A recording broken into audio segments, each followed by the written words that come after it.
Good morning. This is Dr. John Bennett, broadcasting from Miami for Neurosurgical TV.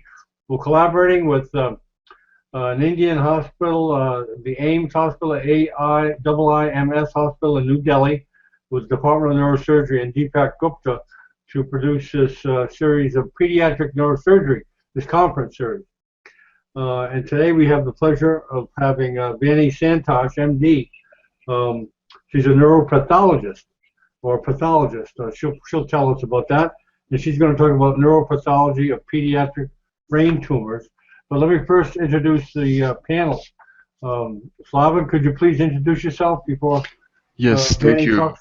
My name is Slaven Gojkovic, and I'm a medical student who has just studied pathology. So I think that this topic of brain tumors, I really am looking forward for your presentation, because this is a really important and complex topic. I'm a medical student who is especially interested in neurosurgery. I'm the leader of the Dandy Neurosurgical Club of Croatia, and I'm also leader of student chapter of neurosurgery here at the Neurosurgical TV. So I'm really looking forward to your presentation. Thank you. You're welcome, Slaven. Natararan, can you want to introduce yourself, please? You still there, Natararan? Maybe not. Okay, very good, Vani. It's all yours. Vani, could you please introduce yourself, say what you do, where you work, etc.? Yeah. I'm Dr. Vani Santosh, and I am a neuropathologist. I'm the professor and head of Department of Neuropathology at a tertiary neuroscience center in South India, that is the National Institute of Mental Health and Neurosciences, or NIMHANS for short. I have been doing diagnostic neuropathology for more than 25 years now, and my special interests are, of course, on brain tumors, both pediatric as well as the adult brain tumors. And today I would be discussing with you the updated WHO classification of medulloblastomas and other embryonal tumors, and see how you can implement that in clinical practice. So with that, I would begin my session. Very good. Hold on.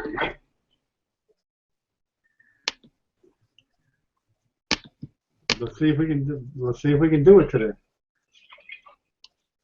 Yeah, Okay. Yes. It's good. Good. Can you see it? Very good. Okay.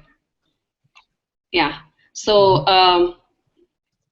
so as I told you, I would be talking about the updated WHO classification of medulloblastomas and other embryonal CNS tumors, and discuss their implications in clinical practice. As we know, till date there have been about 4 editions of the WHO classification of CNS tumors. The first that was released in 1979, and the one that we have been following up to very recently is the 2007 classification. These are the very popular blue books.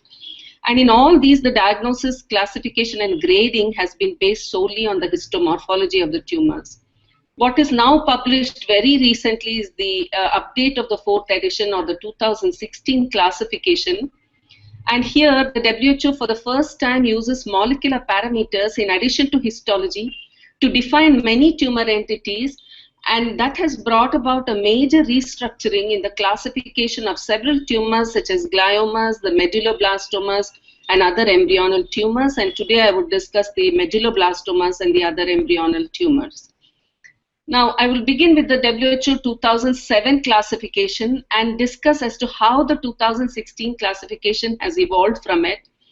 Now, as per the 2007 classification, embryonal tumors of the CNS are divided into 3 major groups: the medulloblastomas, the CNS peanuts, as well as the atypical teratoid rhabdoid tumor. CNS peanuts further include the supratentorial peanuts, or inclusive of cerebral neuroblastoma and ganglioneuroblastomas, the medulloepithelioma, ependymoblastoma, and the then described new tumor called embryonal tumor with abundant neuropil and true rosettes, or the etenter. Of these, as we know very well, medulloblastomas are the commonest, accounting for about 20 to 25% of all the pediatric brain tumors. It's the most common malignant pediatric brain tumor, and a large majority, more than 75%, arise in the midline vermis. They are infiltrative tumors, as you can see here, and known to project into the fourth ventricle. Involvement of the cerebellar hemispheres increases with the age of the patient. Now, this tumor has a propensity to disseminate in the CSF pathway, which is seen in more than 50% of the cases. And in more than 30%, you could see it at the time of the initial presentation itself. This is one of our autopsy cases where you can see a diffuse craniospinal dissemination of the medulloblastoma tumor. These are the nodular deposits in the subarachnoid space of the cerebellum and the base of the brain. And there is a diffuse spread in the spinal cord with involvement of the nerve roots as well. Now, histologically, in the 2007 classification, medulloblastomas were divided into the following subtypes: the classical, the desmoplastic, the anaplastic, large cell, and medulloblastoma with an extensive nodularity, also known as MBEN. The melanotic and the myogenic being variants of medulloblastoma. The myogenic variant was earlier referred to as the medullomyoblastoma. Classical medulloblastoma is a very cellular tumor. It is known as the cellular blue tumor of the CNS because it's composed of these small round cells with a hyperchromatic nucleus, very minimal to nil cytoplasm. We refer to this in pathology as a high nuclear cytoplasmic ratio. The cells are closely packed, and what you can see here in plentiful are the Homer-Wright rosettes.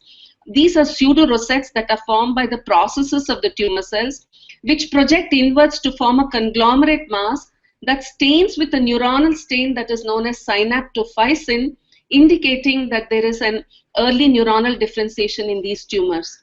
Classical medulloblastomas has high mitosis as well as apoptotic activity, and if one stains this tumor for a proliferative marker such as Ki67 antigen, using an antibody known as the MIB1, you will find that the proliferation is very high and the proliferative index would be more than about 25%. Desmoplastic medulloblastoma is characterized by these nodular, pale, reticulin-free islands which are surrounded by the internodular zones which have more undifferentiated cells and which are reticulin-rich.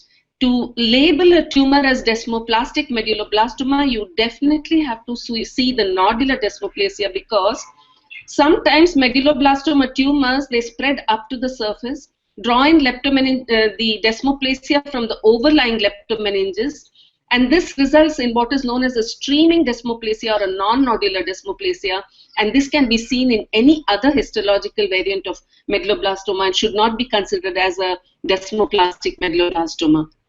Now, MBEN is a tumor that occurs in very young children below the age of 3 years. It is a very well circumscribed tumor occurring in midline posterior fossa, and as you can see here, the tumor would be it shows exaggerated desmoplastic, nodular and desmoplastic response, and therefore it is very well circumscribed nodular, and it imparts this bunch of grape appearance on the scan. The tumor can be excised in toto, and on gross, these are the tumor nodules which look very firm as well as well circumscribed nodules. Histologically, this MBEN shows large nodular pale islands, much larger than the desmoplastic medulloblastoma, which are reticulin poor, surrounded by minimal internodular zones that are reticulin rich. And within these, the reticulin-free zones or the pale islands, you can see that the cells are more differentiated. So you see that it is much less cellular when compared to the internodular zones. And if you stain this with a neuronal stain like synaptophysin, you would find that the nodules are strongly stained with synaptophysin, indicating an advanced neurocytic differentiation.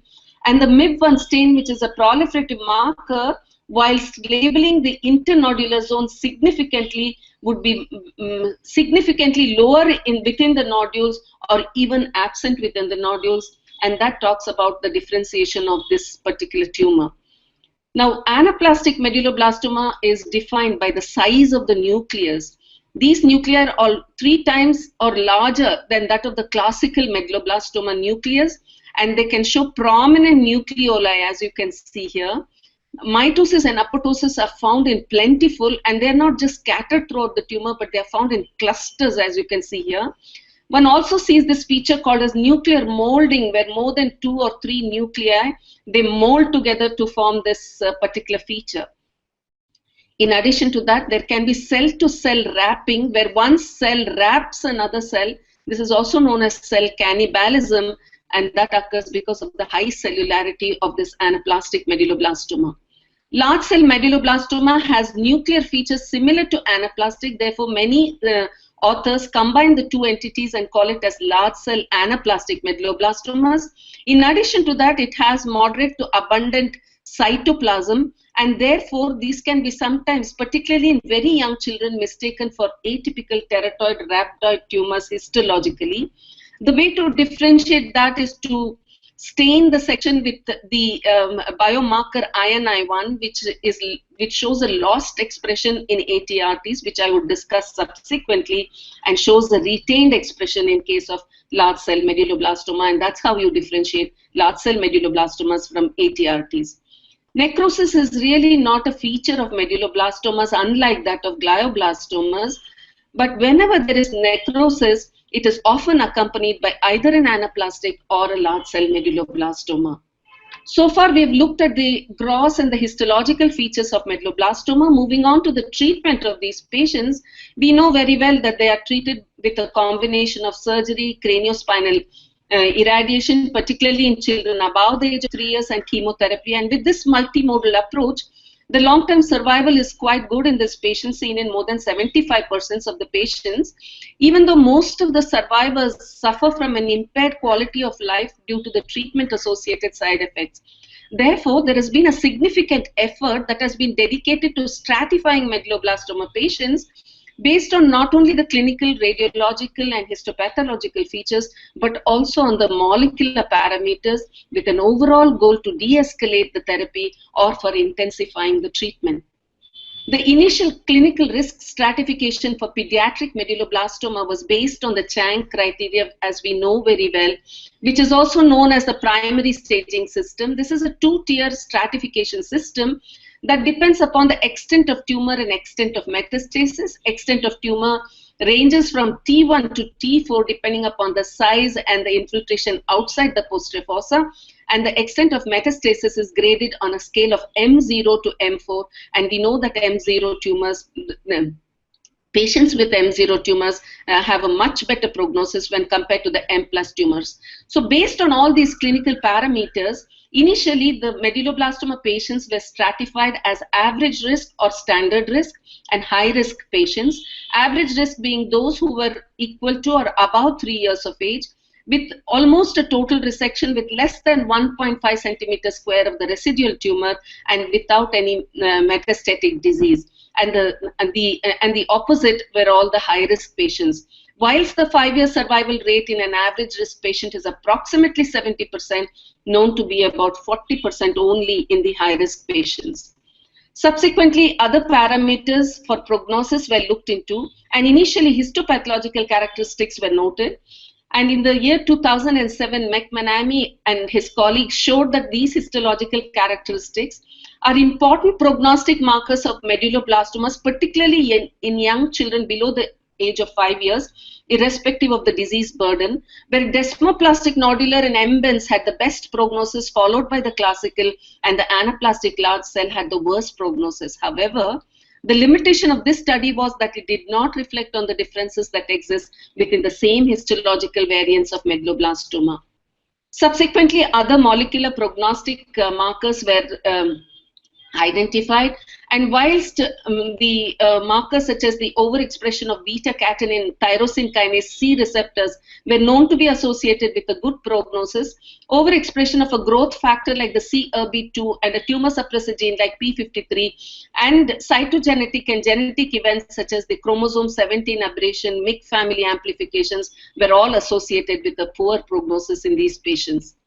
But the understanding of the actual genetic alterations and aberrant signaling pathways in medulloblastoma came about with the studies on 2 hereditary tumor syndrome, in which medulloblastoma is one of the tumor subtypes, that is the Gorlin syndrome as well as the Turcot syndrome. Gorlin syndrome occurs as a result of the germline mutations of a tumor suppressor gene, which is known as the PAX gene, that activates a pathway known as the sonic hedgehog pathway. On the other hand, Turcot syndrome occurs as a result of the germline mutations of another gene known as the adenomatous polyposis coli, or the APC gene, that activates another pathway which is known as the wingless or the Wnt pathway. Normally, the sonic hedgehog as well as the Wnt pathways are, when they are normally regulated, they are involved in the development of the normal cerebellum, but when they are aberrantly regulated, they result in medulloblastoma tumorigenesis. Following this, there were several studies trying to identify gene signatures that fitted into these signaling pathways. Now, this included a lot of high throughput studies such as the whole genome gene expression profiling, or the microRNA profiling, the genome-wide the DNA methylation profiling, as well as the exome sequencing and other studies, including the nanostring, were all looked at. But the most notable of all these studies was the one by Northcott and his colleagues, which was published in 2010, which has now evolved into the 4 molecular subgroups of medulloblastoma that we follow today. These authors carried out an integrated genome-wide DNA copy number and mRNA expression profiles from 103 primary medulloblastoma tumor samples, and they were able to divide medulloblastomas into 4 distinct molecular subgroups. The first group had the signature that belonged to the Wnt signaling pathway. The second group had the signature of the sonic hedgehog pathway. They were not sure about the signatures of third and the fourth. They called that as group C as well as the group D. When they looked at the prognosis of the patients, they found that the group C patients had the worst prognosis, with a large number having metastatic disease. And when they went back and looked at histology, a large number of these tumors belonging to the group C had the large cell and anaplastic histology.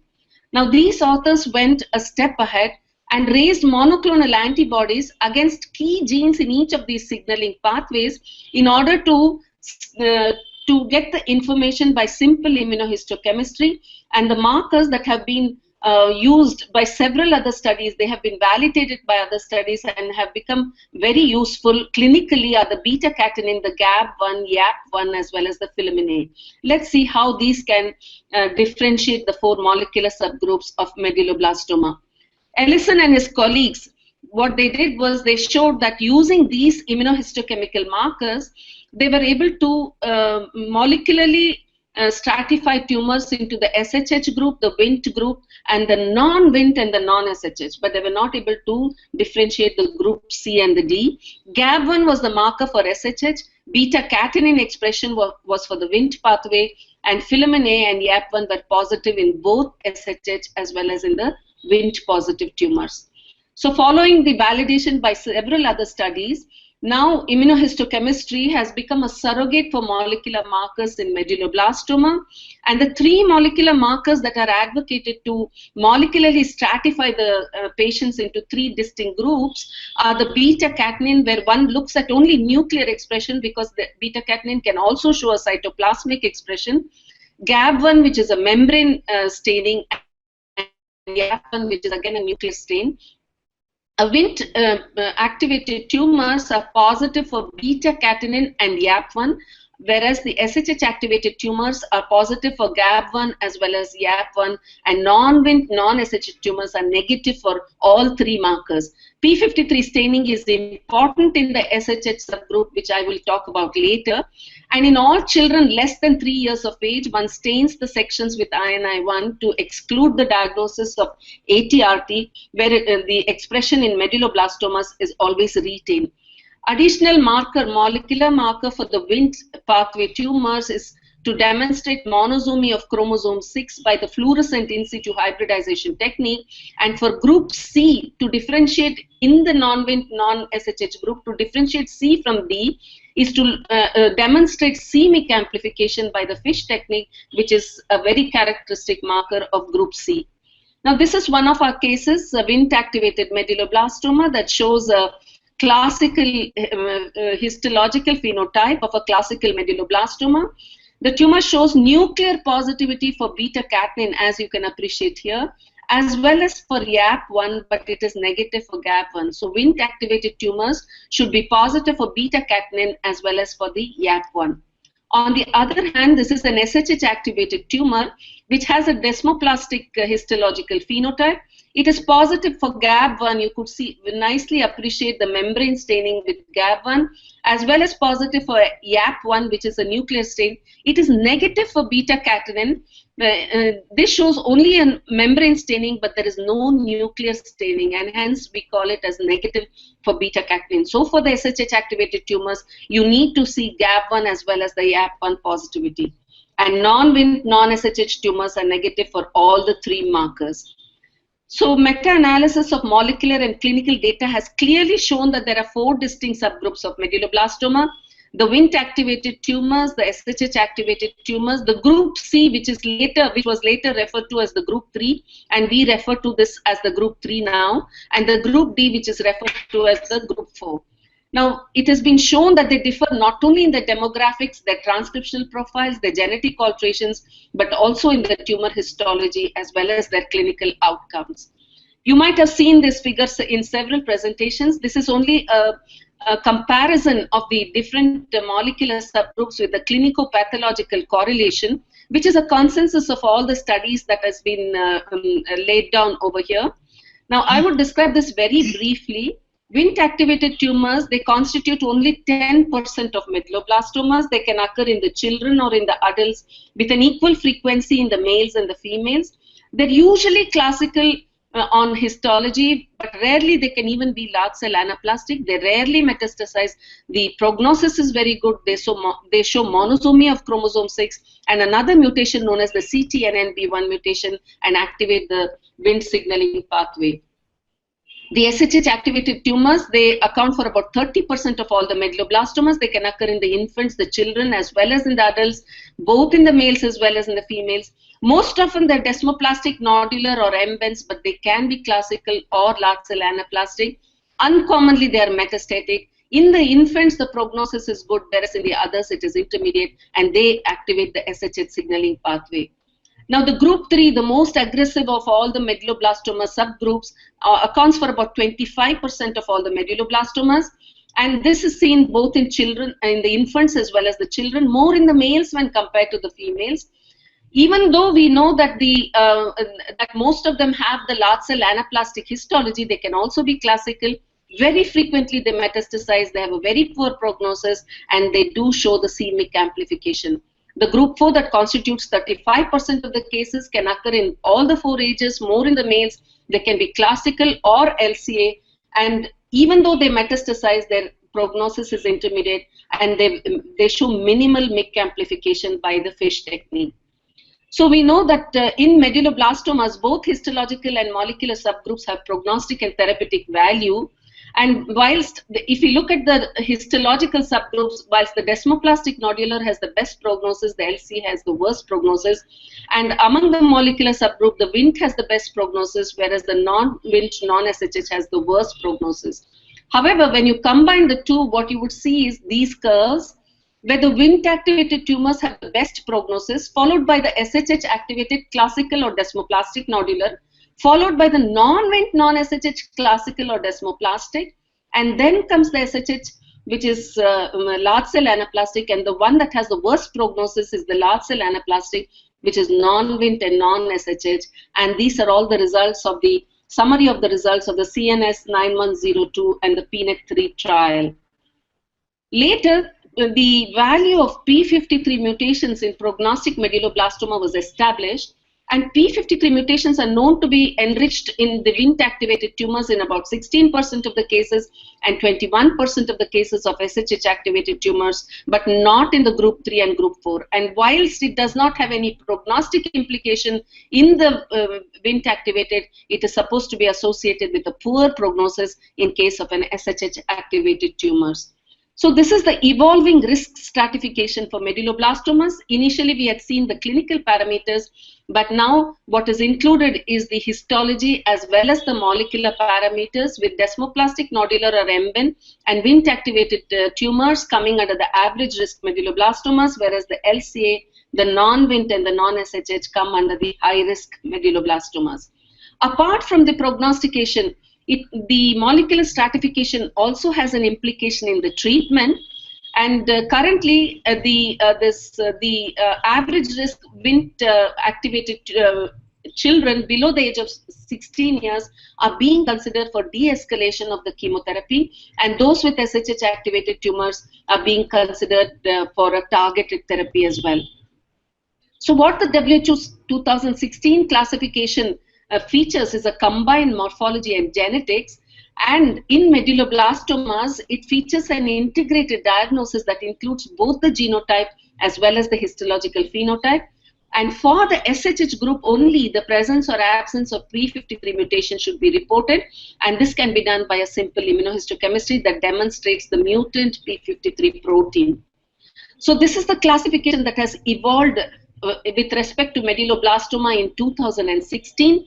We have three major groups in medulloblastoma: medulloblastoma genetically defined, medulloblastoma histologically defined, and medulloblastoma not otherwise specified. The genetically defined includes the Wnt activated medullos, the SHH activated P53 mutated medulloblastomas, SHH activated P53 wild type medulloblastomas, the non-Wnt and the non-SHH, that includes group 3 and the group 4, and the histologically defined classification retains what was there in the 2007 classification. This is still retained because the molecular stratification may not be possible to carry out in all the centers, and so it's important for the pathologist to lay down the histological diagnosis. And the medulloblastoma NOS, or the not otherwise specified, is particularly retained in those cases where the sample size is so small that you cannot identify to which histological group it belongs to or the genetic group that it belongs to. So this is how this is the table from WHO 2016 that shows you that both genetic profile as well as histology are very important for prognosticating the patients. For example, if you look at a Wnt activated medulloblastoma, this needs to be classical for it to be a low risk tumor, because if it is large cell or anaplastic, it becomes a tumor of uncertain significance, and if it is classical only, it would be a tumor. It can also be a tumor with high risk. Now, medulloblastoma that is SHH activated and P53 mutant has to be large cell anaplastic for it to be a high risk tumor. Otherwise, it would be of uncertain clinicopathological significance or a standard risk tumor.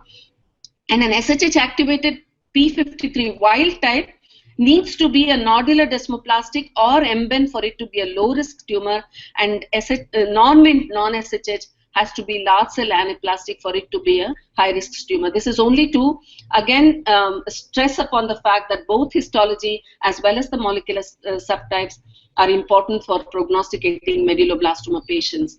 And very recently, the International Medulloblastoma Working Group have laid down guidelines as to how the tumors have to be molecularly stratified. The core principle being that the subgroup assignment is based on demonstrating on carrying out two independent validated analytical methods performed in accredited diagnostic laboratories. So we need to perform two methods to stratify the tumors. For example, Wnt tumors should be identified by any two of the following. Most often it is immunohistochemistry, where you look for nuclear beta-catenin positivity. Apart from this, you should demonstrate one of these three: monosomy of chromosome 6, either by the FISH, the SNP, or the MIP array, CTNNB1 mutation, and or the Wnt pattern by DNA methylation or by gene expression profiling. Now, what about the SHH, the group 3 and the group 4? Apart from immunohistochemistry, you need to demonstrate either c-MYC amplification by FISH, or a genome-wide methylation profiling has to be carried out, or gene expression profiling. And now what is very popular in the Europe is the nanostring assay, which is a limited gene expression panel assay comprising only 2 genes, and this is known to very robustly stratify medulloblastoma tumors into the 4 molecular subgroups. And what is suggested is that the IHC-based classification should not be used in isolation in the future clinical trials. Now, what about the Indian context? We know that all these high throughput studies are the gold standard for molecular classification of medulloblastoma, such as the gene expression or the transcriptome profiling, the methylation or the nanostring, microRNA or RT-PCR. But we require high quality RNA and DNA from frozen or FFPE samples, very expensive equipment and technical expertise that is impracticable in routine practice. What we need in our country is an economical, rapid, reliable, and reproducible method to apply to the FFPE specimens. And so the two methods that can be easily carried out in most centers, of course, is immunohistochemistry, where you look for beta-catenin, GAP1, YAP1, and P53 expression, fluorescent in situ hybridization, or the FISH technique for c-MYC amplification for group 3 and monosomic chromosome 6 for the Wnt-activated tumors. And the Mumbai group headed by Dr. Neelam Sirsat and Dr. Rakesh Jalali, now they have carried out a very nice study using real-time PCR, where they were able to identify a gene signature comprising 12 protein coding genes and 9 microRNAs, which was able to segregate the 4 molecular subgroups of medulloblastoma. So this is the proposed risk stratification of non-infant childhood medulloblastomas. It's just not the average risk and the high risk. It has the low risk, the standard risk, the high risk, the very high risk, as well as the unknown. Low risk particularly are the Wnt-activated tumors below the age of 16. Standard risk are those which are P53 wild type without MYC amplification and they're SHH activated. High risk tumors are usually the metastatic group 4. And the very high risk would be the P53 mutated SHH activated tumors, or the group 3, which is a very aggressive one, which shows metastasis, and many of these fall into the unknown group because they are the discordant tumors. And currently there are 2 open clinical trials recruiting patients from North America, Europe, as well as Australia, the PNET5 as well as the SJMB12 studies. And these are stratifying patients based on their molecular subgroups. Both studies are evaluating the value of reduction of the intensity of therapy for average risk Wnt patients.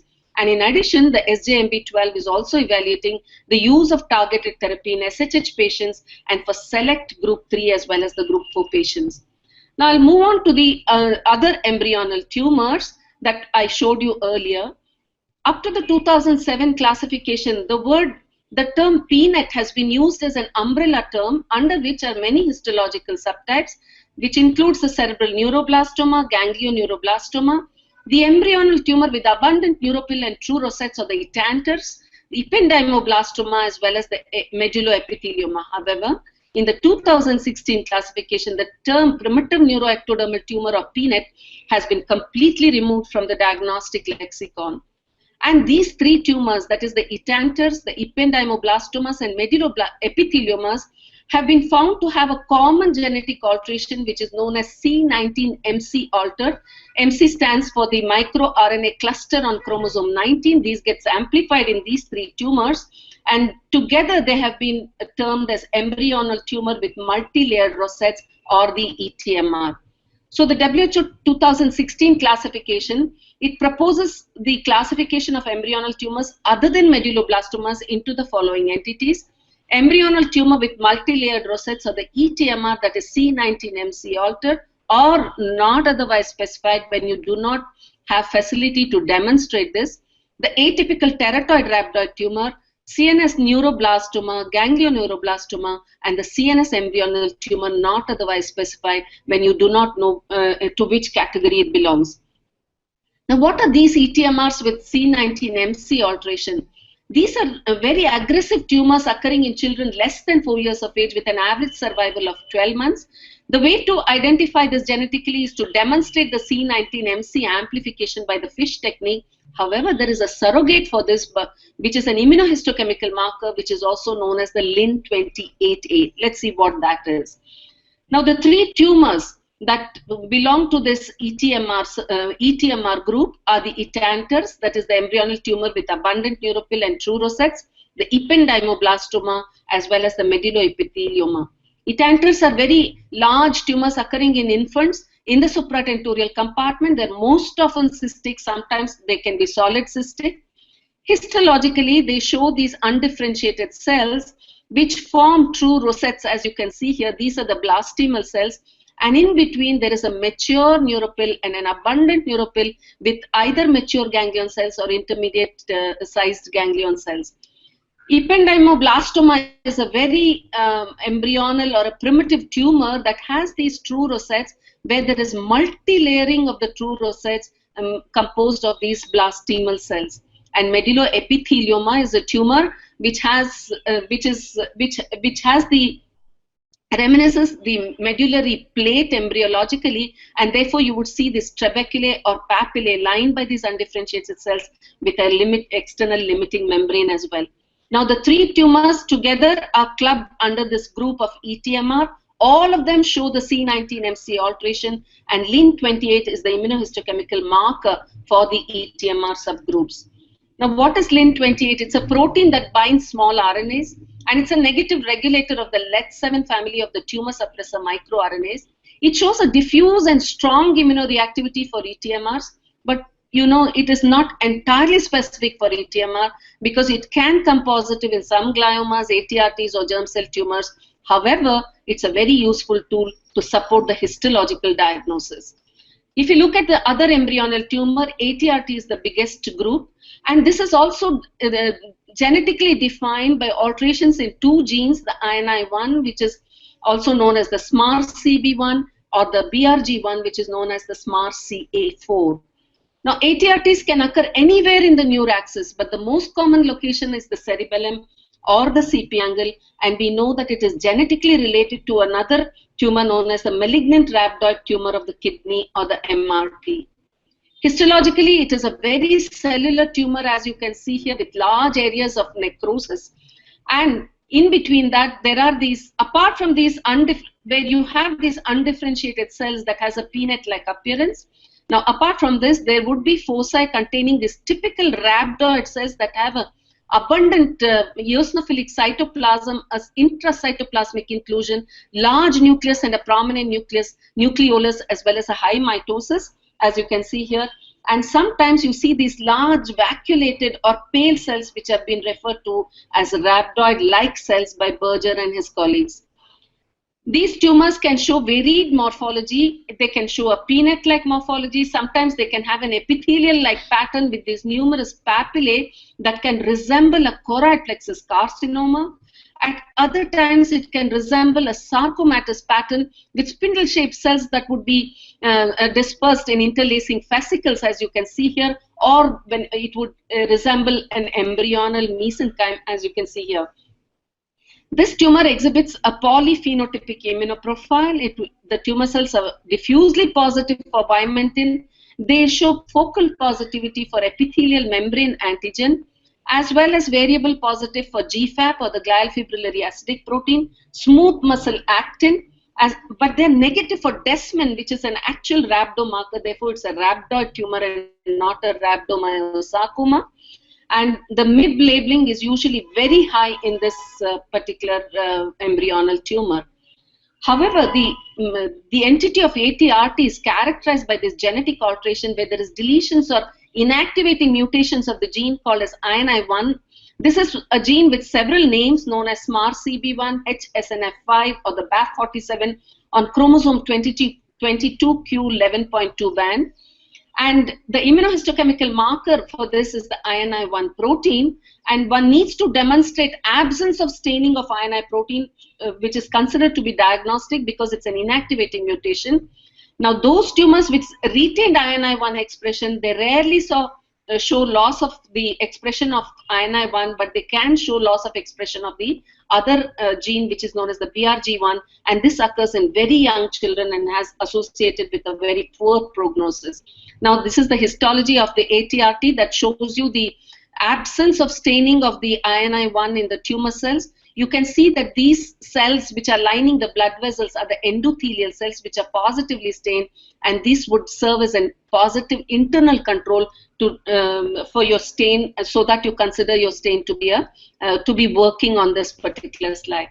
So the WHO 2016 update gives the integrated diagnosis of atypical teratoid rhabdoid tumor, WHO grade 4, only when it is an embryonal tumor with rhabdoid features. Histologically, it is grade 4, and you have the molecular information that it shows either INI1 loss of protein, expression or mutation, or the BRG1 protein.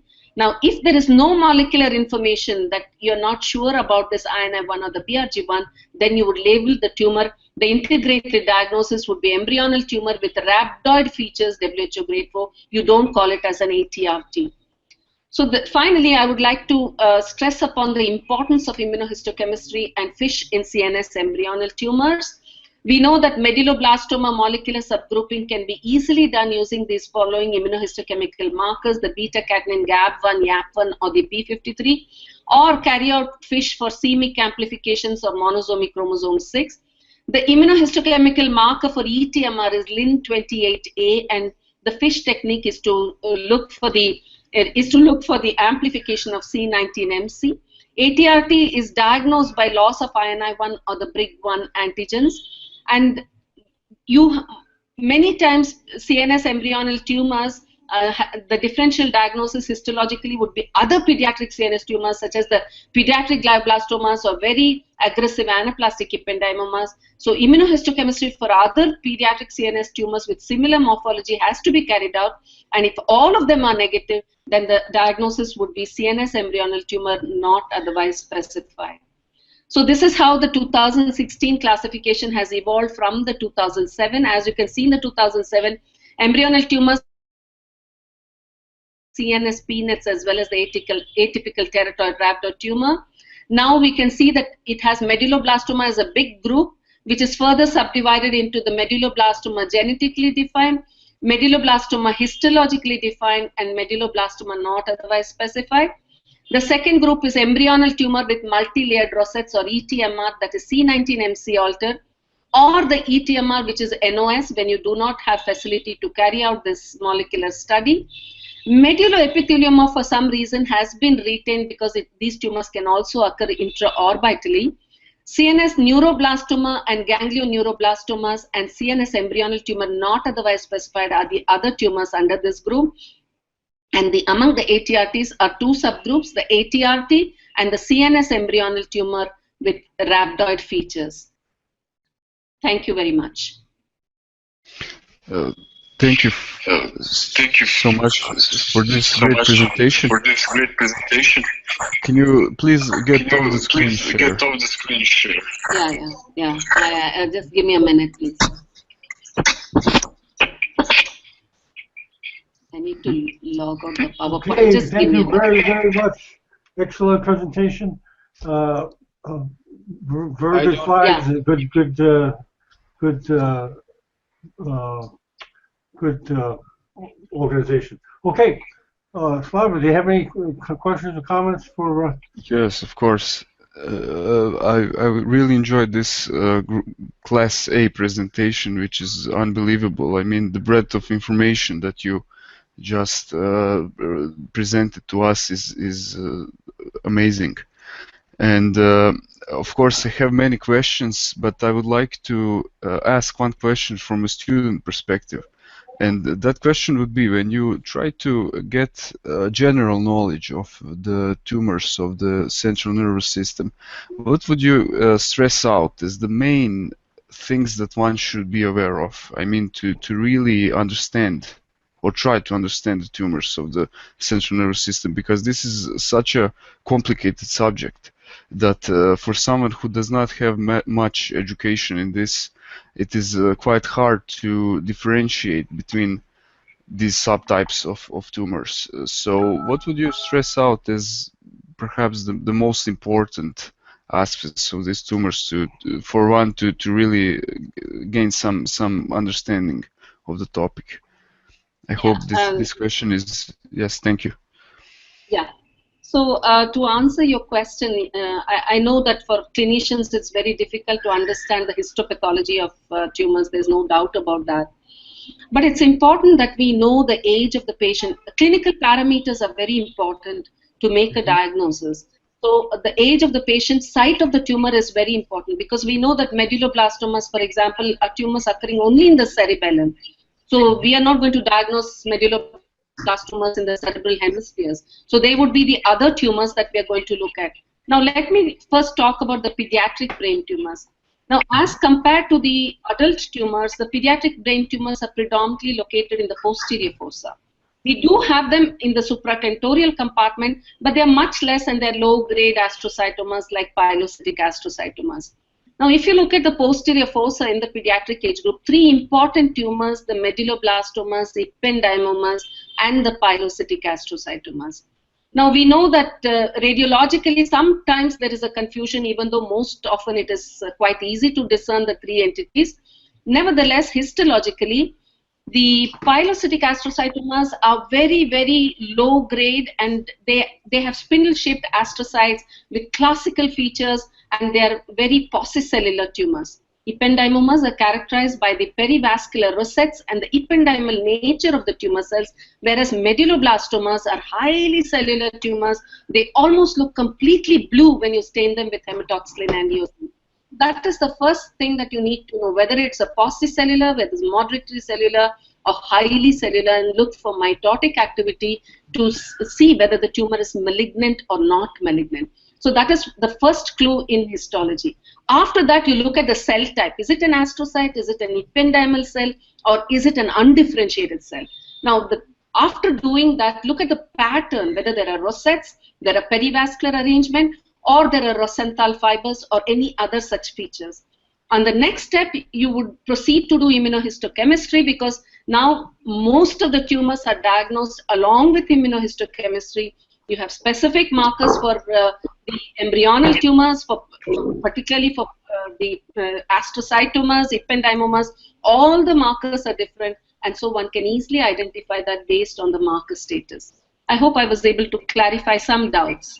Of course, yes. Thank you very much for your answer. I'm sure that I will listen to this part of the presentation a few more times just to make it completely understandable, because this is really a topic that I have tried to understand with much effort, and I think your presentation has really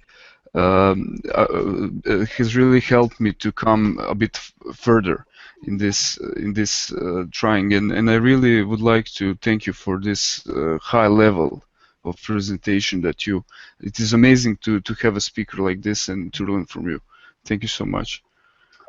Very good, Slavin. You know, Vanna, you can get off the hangout by clicking on the green arrow again. You're still on the slide share.